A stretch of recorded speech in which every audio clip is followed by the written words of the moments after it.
വയനാട്ടിൽ UDF LDF hartal ആരംഭിച്ചു. ലക്കിടി കവാടത്തിൽ UDF പ്രവർത്തകർ വാഹനങ്ങൾ തടയുന്നു. ഉരുൾപൊട്ടൽ ദുരന്താനന്തരം പുനരധിവാസ സഹായം നൽകാത്ത കേന്ദ്ര സർക്കാർ നിലപാടിൽ പ്രതിഷേധിച്ചാണ് ഹർത്താൽ നടത്തുന്നത്. വയനാട് ലക്കിടിയിൽ നിന്ന് രതീഷ് വാസുദേവനുണ്ട് വിശദാംശങ്ങളുമായി.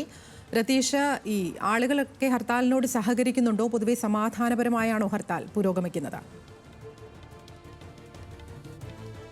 അതിന് തീർച്ചയായും ഇപ്പോൾ ഞാൻ നിൽക്കുന്നത് വയനാട് കവാടത്തിൽ ലക്കിടിയിലാണ്. ഇവിടെ UDF പ്രവർത്തകർ രാവിലെ തന്നെ 6 മണിക്ക് തന്നെ ഉപരോധ സമരം ആരംഭിച്ചിട്ടുണ്ട്.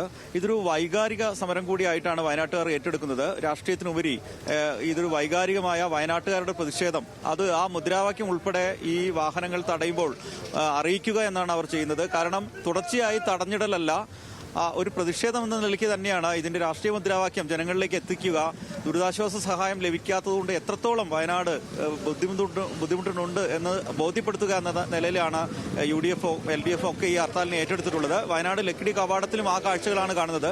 നിരന്തരമായി വാഹനം തടഞ്ഞിടുകയല്ല, പ്രതിഷേധ സൂചകമായി വാഹനങ്ങൾ തടഞ്ഞിട്ട് അത് അവരെ ബോധ്യപ്പെടുത്തി 5-10 മിനിറ്റിന് ശേഷം ആ യാത്രക്കാരെ വിട്ടയക്കുന്ന വളരെ ആരോഗ്യകരമായ ഒരു സമരമാണ് കാണുന്നത്. എന്തായാലും വലിയ വൈകാരികമായ പ്രതിഷേധം ഈ ദുരന്താനന്തര സഹായം കേന്ദ്ര ഗവൺമെന്റ് വിതരണം ചെയ്യാത്തതിലുണ്ട്. ആ പ്രതിഷേധമാണ് ഇപ്പോൾ രേഖപ്പെടുത്തുന്നത്. എന്തായാലും ഇപ്പോൾ ബത്തേരിയിലും മാനന്തവാടിയിലും ഇതുപോലെ തന്നെ UDFന്റെ പ്രവർത്തകരും LDFന്റെ പ്രവർത്തകരും വാഹനങ്ങൾ തടയുന്നുണ്ട്. അവിടെയെല്ലാം തന്നെ ഈ എന്തുകൊണ്ട് ദുരന്താനന്തരം ഈ സഹായം ലഭിക്കാത്തതിന്റെ ഒരു രാഷ്ട്രീയ പ്രാധാന്യം ബോധ്യപ്പെടുത്തുക എന്ന് തന്നെയാണ് അവർ ഉദ്ദേശിക്കുന്നത്.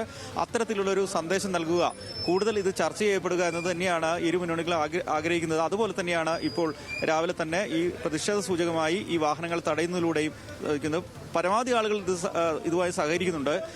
ഇത് ദൂരദേശങ്ങളിൽ നിന്നോ വന്ന യാത്രക്കാർ, സഞ്ചാരികൾ ഉൾപ്പെട്ട ആളുകളാണ് ഇപ്പോൾ ഈ വാഹനങ്ങൾ തടയുന്നത്. അവരെ ഉൾപ്പെടെ ഇത് ബോധവൽക്കരിച്ചുകൊണ്ടുള്ള കാര്യങ്ങളാണ് നടക്കുന്നത്. അവശ്യ സർവീസുകളൊക്കെ തന്നെ വിട്ടയക്കുന്നുണ്ട്. ആംബുലൻസ്, അതുപോലെ തന്നെ ശബരിമല തീർത്ഥാടകരുടെ വാഹനങ്ങൾ, ആരോഗ്യ സംബന്ധമായ യാത്രകൾ നടത്തുന്നവർ എല്ലാം തന്നെ അത്തരത്തിലുള്ള കാര്യങ്ങൾക്ക് ഒഴിവ് നൽകിയാണ് ഇപ്പോൾ ഇവിടുത്തെ ഈ പ്രതിഷേധ ഉപരോധ സമരം നടക്കുന്നത്, ഈ ഹർത്താൽ നടക്കുന്നത്.